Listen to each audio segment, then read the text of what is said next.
Mesdames et messieurs, bonsoir. Dans l'actualité de ce 27 avril, la sécheresse poursuit son œuvre dans la région. Les dernières pluies n'ont pas vraiment fait la joie des agriculteurs qui pour l'instant ne s'alarment pas de la situation. Carrefour lance le panier essentiel. La nouvelle démarche du groupe entend proposer des produits de qualité à un prix réduit. Un panier à moins de 20 € pour une alimentation équilibrée. Et enfin, de drôles de nids ont poussé dans le parc du château des Tourelles ces derniers mois. Des cocons qui font office d'hébergement insolite et écologique.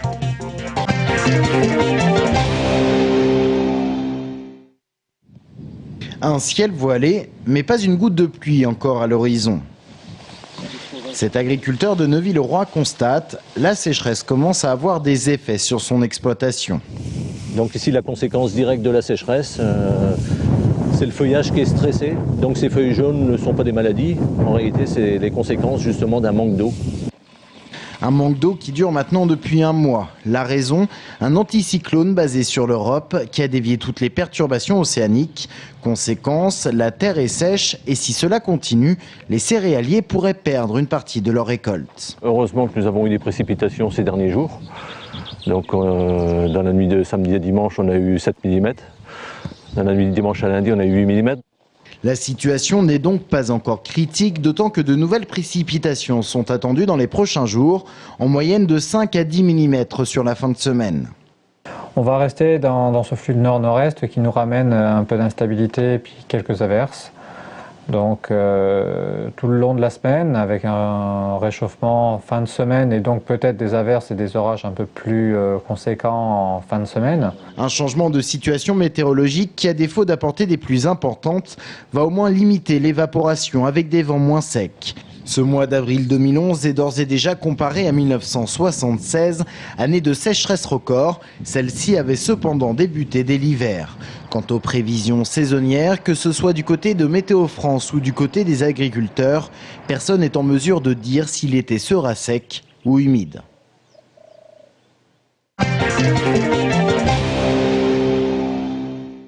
Des tomates à 1,15 € au lieu de 2 €. C'est ce que propose Carrefour en lançant dès aujourd'hui le panier des essentiels.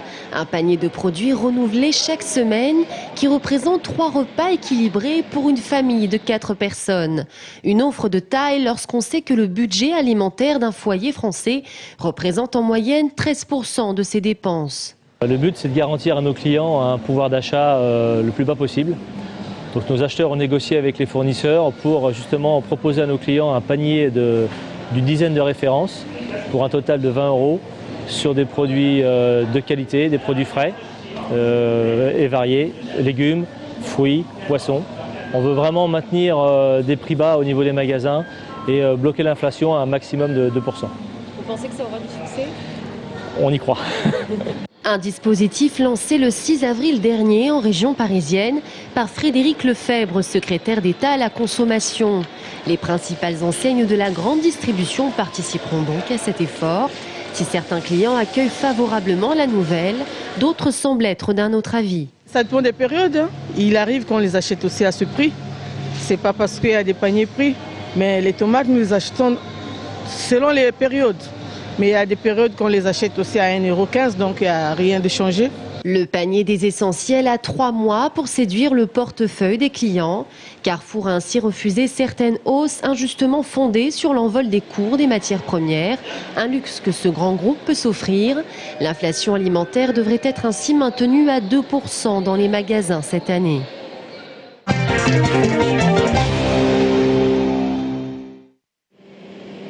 Il fallait bien la taille d'un semi-remorque pour transporter l'engin et une grue pour le soulever. La maquette du tramway de Tours à l'échelle 1 est arrivée aujourd'hui au Parc Expo.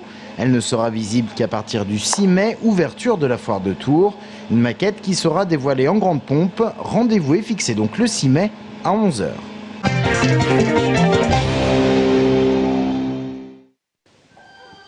Il y a quelques mois, de drôles de cocons ont poussé dans le parc du château des Tourelles. Des cocons entourés de filets, perchés entre 5 et 8 mètres de haut. La propriétaire des lieux les appelle ses nids dans les étoiles. Un hébergement insolite et écologique qu'elle a découvert un peu par hasard. Moi, je rêvais d'une cabane dans les arbres, donc on a réfléchi à des cabanes. Et puis moi, la cabane, je trouve qu'il y avait un impact négatif sur les arbres, que ça craquait, etc. Et surtout, c'était pas réversible. Et un jour, on est tombé sur l'île de Groix en se promenant sur des marins qui ont une idée géniale qui est de créer ces boules que vous voyez derrière moi, qui sont comme des petits nids.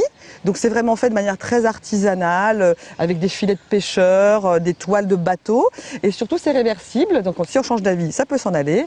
Après une nuit la tête dans les étoiles, le petit déjeuner se prend au château. Mais pour Lynn et Robin, venus tout droit de Paris, pas question de s'éterniser devant un bol de chocolat. Les filets et le cocon sont un trop beau terrain de jeu. C'est vraiment super confortable.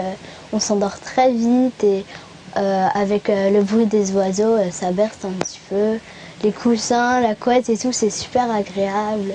Au début, pour aller vers le nid avec les lampes torches et tout, c'était marrant, ça faisait un tout petit peu peur, mais après quand on est dedans, on est rassuré et tout. On a dormi, c'était super. Je croyais que... moi, je me suis dit, comment on va dormir dans ce truc sans être serré. Et après, on a fait plein d'espace. Et à moins de préférer le tic-tac d'un réveil au gazouillis des oiseaux, les 5 cocons de nature devraient en faire rêver plus d'un.